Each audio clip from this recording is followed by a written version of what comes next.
नमस्कार, बहुत स्वागत है आपका न्यूज़ 18 के डिजिटल प्लेटफॉर्म पर। मैं हूं आपके साथ प्रशांत कठारे और बात एक बार फिर ईरान, इजरायल और अमेरिका युद्ध की। ईरान युद्ध ने न केवल तेल सप्लाई पर असर डाला है बल्कि विश्व अर्थव्यवस्था भी इससे खतरे में आ गई है। तो उधर खाड़ी देशों में सिर्फ फुटबॉल भी शुरू हो गई है। यूएई ने तो ओपेक तक छोड़ दिया है। वहीं युद्ध ने ईरान की करेंसी रियाल को भी रसातल में पहुंचा दिया है। तो फेल मीडिएटर यानी पाकिस्तान फिर नई जुगत में, ये पूरी डिटेल आज के इस वीडियो में। ईरान अमेरिका युद्ध के एक बड़े प्रभाव के तौर पर खाड़ी में एक ऐसी फूट दिखाई दे रही है जो ईरान के लिए खुशखबरी होगी। कहां खाड़ी के सुन्नी देश मिलकर ईरान के विरोध में रहते थे और कहां अब ये आपस में ही लड़ रहे हैं। सऊदी की नीतियों से नाराज यूएई ने ओपेक छोड़ दिया है और खुद तेल का उत्पादन करेगा अब यूएई। इन सब के बीच फायदा भारत का भी हो सकता है, बताएंगे आपको ये भी पूरी बात। तो ईरान के साथ चल रहे युद्ध ने खाड़ी क्षेत्र में गहरी दरार पैदा कर दी है। ईरान ने स्ट्रेट ऑफ हॉर्मूज को प्रभावी रूप से बंद कर रखा है, जिससे खाड़ी के तेल निर्यात पर भारी असर पड़ा है। इस संकट में यूएई पर सबसे ज्यादा हमले हुए, लेकिन खाड़ी सहयोग परिषद और अमेरिका से भी पर्याप्त सैन्य राजनीतिक समर्थन नहीं मिला। यूएई ने इस कमजोर रुख की खुलकर आलोचना भी की। इस तनाव का सबसे बड़ा नतीजा सामने आ गया है। अब 28 अप्रैल 2026 को यूएई ने घोषणा की कि वो 1 मई 2026 से ओपेक और ओपेक प्लस छोड़ रहा है। आपको बता दें कि यूएई ने करीब 60 साल पुरानी सदस्यता का अंत कर दिया है, जो आम बात बिल्कुल भी नहीं है।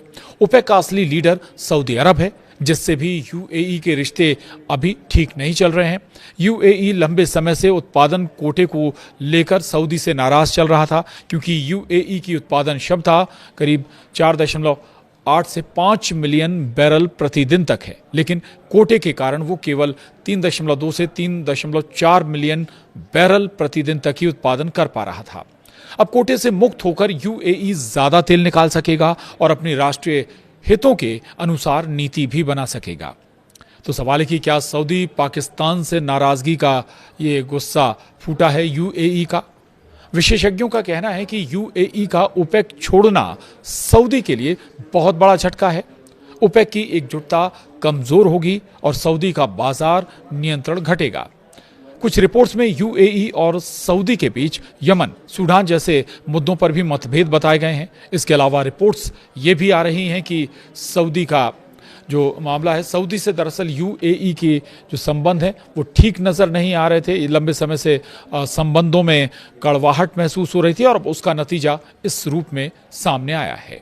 आपको बता दें, कुछ रिपोर्ट्स ये भी बताती हैं कि यूएई और सऊदी के बीच यमन, सूडान जैसे मुद्दों पर भी मतभेद थे। इसके अलावा रिपोर्ट्स में ये भी बताया गया कि सऊदी का जो पाकिस्तान की ओर झुकाव था, उसने भी यूएई को यहाँ पर नाराज़ कर दिया। खासतौर पर जब ईरान युद्ध में पाकिस्तान की भूमिका से नाराज़ यूएई ने पाकिस्तान से अपना लोन वापस मांगा, तो जिस तरह से सऊदी अरब ने उसे न सिर्फ कर्जा चुकाने का पैसा दिया बल्कि अतिरिक्त कर्ज भी दिया। यूएई अब सऊदी पाकिस्तान एक्सिस के खिलाफ ज्यादा खुलकर अपनी स्वतंत्र लाइन इसलिए यूएई ले रहा है।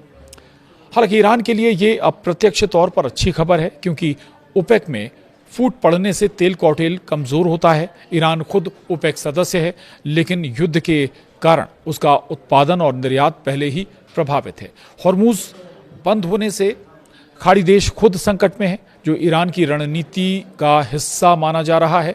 अब तक खाड़ी के सभी सुन्नी देश मिलकर ईरान के खिलाफ थे, लेकिन अब इसमें फूट पड़ती हुई नजर आ रही है। इसका भारत पर क्या असर होगा, ये भी आपको समझाते हैं। दरअसल भारत दुनिया का तीसरा सबसे बड़ा तेल आयातक देश है। यानी कोई देश अगर कहीं से तेल आयात करता है तो उसमें तीसरा नंबर भारत का आता है, जो सबसे ज्यादा तेल का आयात करता है। हम अपनी अगर बात करें, भारत अपनी 85% कच्चे तेल की जरूरत आयात से पूरी करते हैं। ओपेक देशों से करीब 40% तेल भारत आयात करता है, जिसमें यूएई की हिस्सेदारी करीब 9 से 11% के आसपास अभी तक रही है। और ओपेक से अलग यूएई अब ज्यादा उत्पादन कर सकेगा। ऐसे में जब हॉर्मूज का संकट कम होगा तो वैश्विक आपूर्ति भी बढ़ेगी। इसका फायदा भी भारत को मिल सकता है।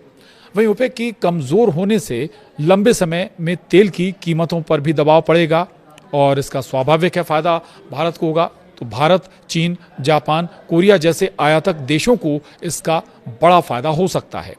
भारत और यूएई पहले से ही मजबूत ऊर्जा साझेदार हैं। ऐसे में द्विपक्षीय समझौतों से बेहतर कीमत और सप्लाई सिक्योरिटी मिल सकती है। हालांकि शॉर्ट टर्म में हॉर्मूज बंद होने के कारण तत्काल बड़ा बदलाव नहीं दिखेगा, लेकिन मीडियम लॉन्ग टर्म में कीमतें नरम पड़ने की भी संभावना है। इससे भारत का आयात बिल घटेगा, महंगाई पर काबू रहेगा और पेट्रोल डीजल की कीमतों पर राहत मिल सकती है।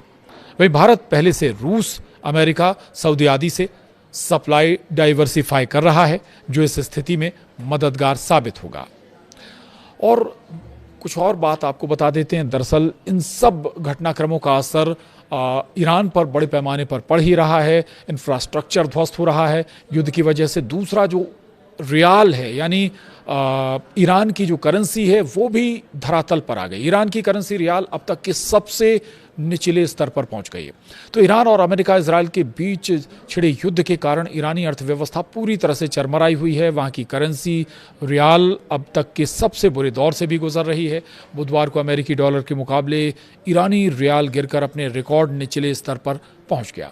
करेंसी ट्रैक करने वाली वेबसाइटों बोनबस्ट और एलन चांद के अनुसार ब्लैक मार्केट में एक अमेरिकी डॉलर की कीमत करीब 1.80 मिलियन यानी 18 लाख रियाल तक पहुंच गई। गौर करने वाली बात यह कि जब फरवरी के अंत में यह युद्ध शुरू हुआ था, तब एक डॉलर की कीमत लगभग 1.70 मिलियन रियाल थी। इस भारी गिरावट की मुख्य वजह अमेरिका की ओर से लगाई गई समुद्री नाकेबंदी है, जिसने ईरान के व्यापार और विदेशी मुद्रा की आवक को पूरी तरह से रोक दिया है। अब बात पाकिस्तान की भी कर लेते हैं, क्योंकि पाकिस्तान लगातार ईरान और इजराइल अमेरिका के बीच वार्ता की कड़ी बनने की कोशिश कर रहा है। प्रयास भी कर चुका है, लेकिन फेल भी हो गया। तो ये फेल मीडिएटर पाकिस्तान एक बार फिर से एक्टिव हुआ है, फिर से इसने कोशिशें शुरू की हैं। तो मिडिल ईस्ट में बढ़ते तनाव के बीच अब पाकिस्तान एक अहम मध्यस्थ के रूप में सामने आया, जो अमेरिका और ईरान को फिर से बातचीत की मेज पर लाने की पुरजोर कोशिश कर रहा है। टॉप सिक्योरिटी सूत्रों के मुताबिक इस्लामाबाद इस उम्मीद में है कि जल्द ही उसकी राजधानी में अमेरिका और ईरान के बीच शांति वार्ता का एक नया दौर शुरू हो सकता है। ईरान फिलहाल एक नया प्रस्ताव तैयार कर रहा है, जिसे पाकिस्तान के जरिए ही अमेरिका को सौंपा जाएगा। इस प्रस्ताव में न केवल व्यापार के लिए अहम हॉर्मूज जल डमरू मध्य को खोलने की बात है, बल्कि ईरान की फ्रीज की गई संपत्ति को वापस दिलाने का रास्ता भी शामिल है।